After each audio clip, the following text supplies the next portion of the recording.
Hello everyone, and welcome to Storytime with Miss Shooty. In a special feature, I am wearing my Cold War t-shirt.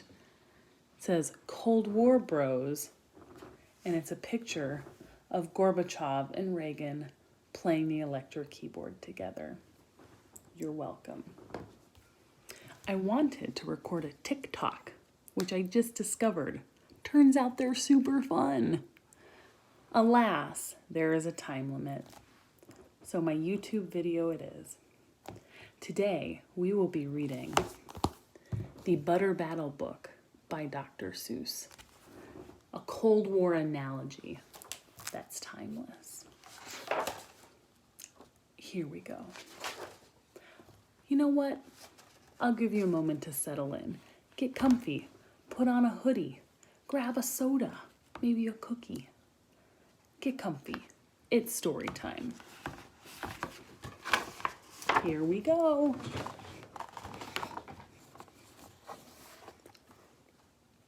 On the last day of summer, 10 hours before fall, my grandfather took me out to the wall.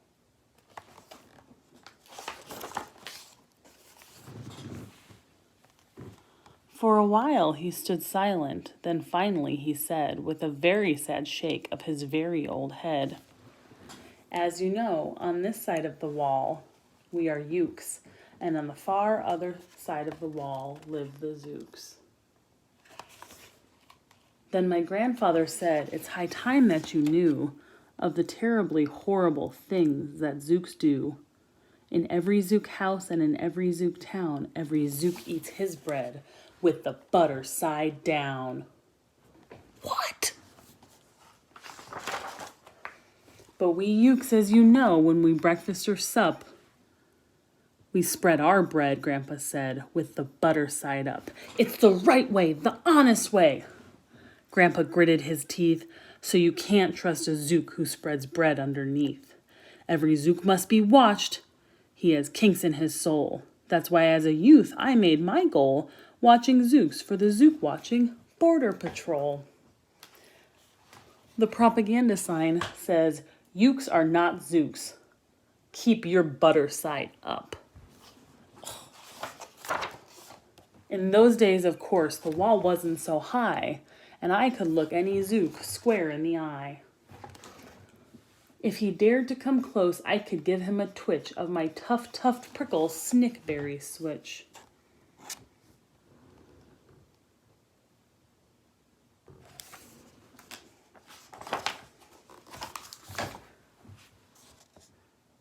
For a while that worked fine, all the Zooks stayed away, and our country was safe, and then one terrible day, a very rude Zook by the name of Vantage snuck up and slingshotted my snickberry switch.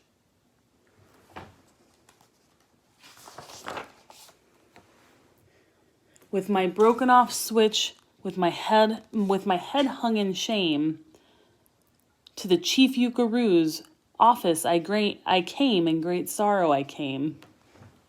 Sorry. But our leader just smiled. He said, "You're not to blame, and those Zooks will be sorry they started this game."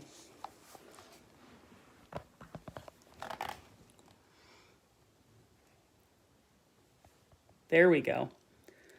"We'll dress you right up in a fancier suit and give you a fancier slingshot to shoot."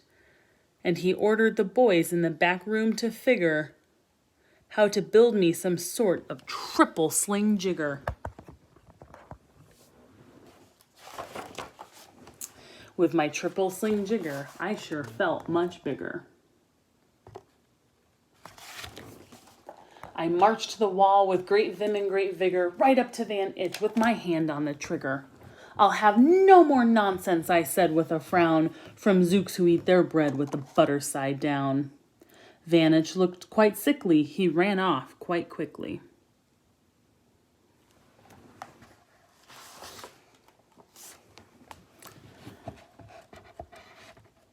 I'm unhappy to say he came back the next day in a spiffy new suit with a big new machine, and he snarled as he said, looking frightfully mean, You may fling those hard rocks with your triple sling jigger, but I also have my hand on the trigger. What? These guys. My wonderful weapon, the jigger rock snatch 'em, will fling 'em right back just as quick as we catch 'em. We'll have no more nonsense. We'll take no more gup from you ukes who eat your bread with the butter side up. How dare they? I have failed, sir, I sobbed as I made my report to the chief Ukaroo in the headquarters fort. He just laughed. You've done nothing of the sort. Our slingshots have failed. That was old-fashioned stuff. Slingshots, dear boy, are not modern enough. All we need is some newfangled kind of gun. My boys in the back room have already begun to think up a walloping whizzinger one. My bright boys are thinking. They're right on the track. They'll think one up quick and will send you right back.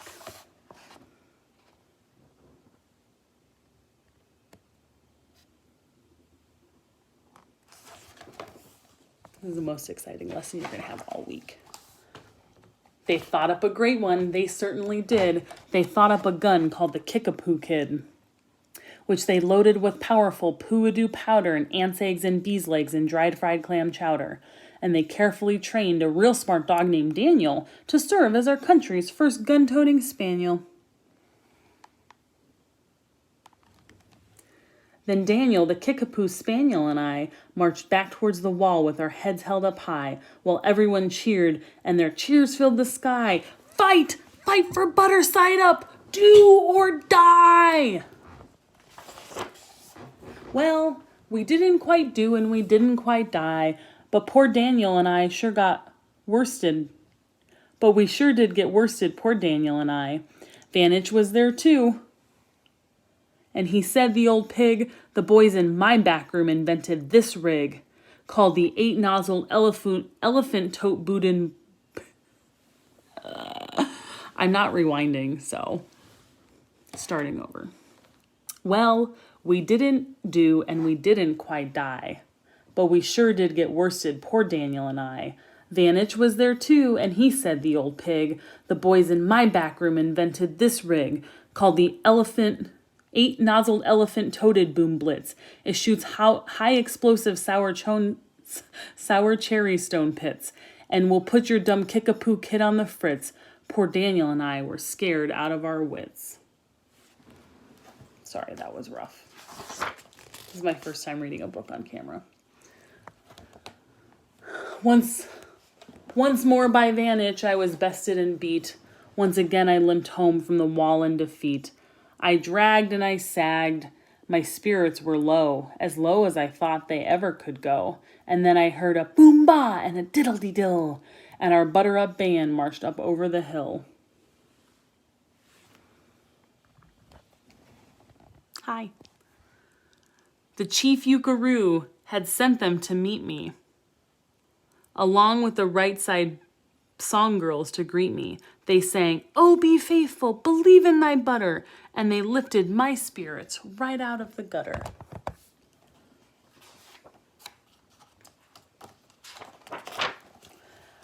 My boys smiled, the chief Ukaroo. We just voted and made you a general. You've been promoted.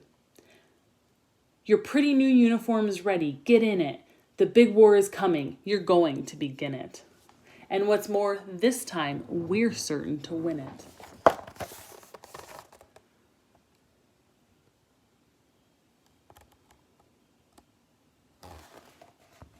My boys in the back room have finally found out how. Just wait till you see what they've puttered up now. In their great new machine, you'll fly over that wall and clobber those butter-down zooks one and all. The boys in the back room sure knew how to figure and sure knew how to putter. They made a thing called the utterly sputter, and I jumped aboard with my heart all aflutter and steered towards the land of upside-down butter. This machine was so modern, so frightfully new. No one knew exactly just what it could do. But it had several faucets that sprinkled blue goo, which somehow would sprinkle the zooks as they flew, and gum up the upside-down butter they chew.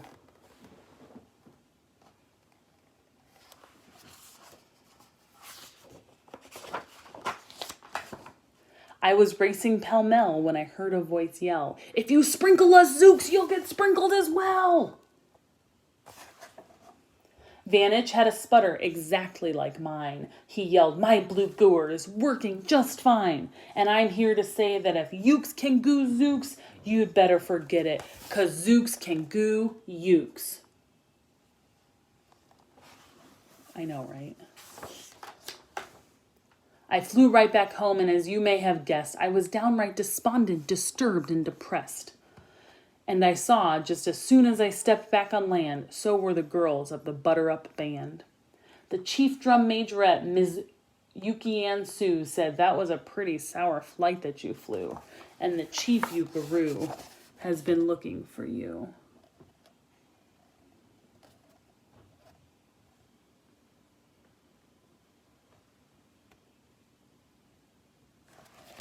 We're almost there.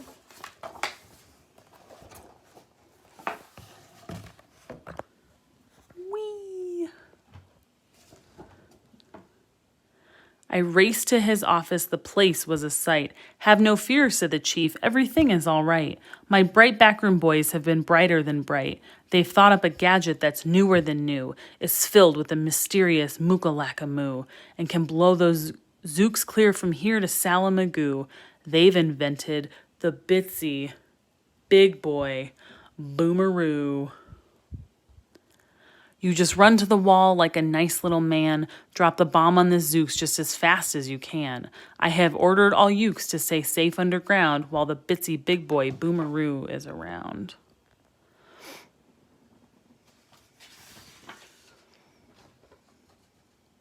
As I raced for that wall with the bomb in my hand, I noticed that every last Uke in our land was obeying our chief Yukaroo's grim command. They were all bravely marching with banners aflutter down a hole for their country and right side up butter.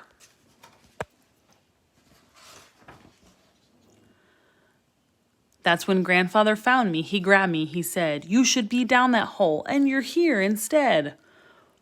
But perhaps this is all for the better somehow. You'll see me make history right here and right now."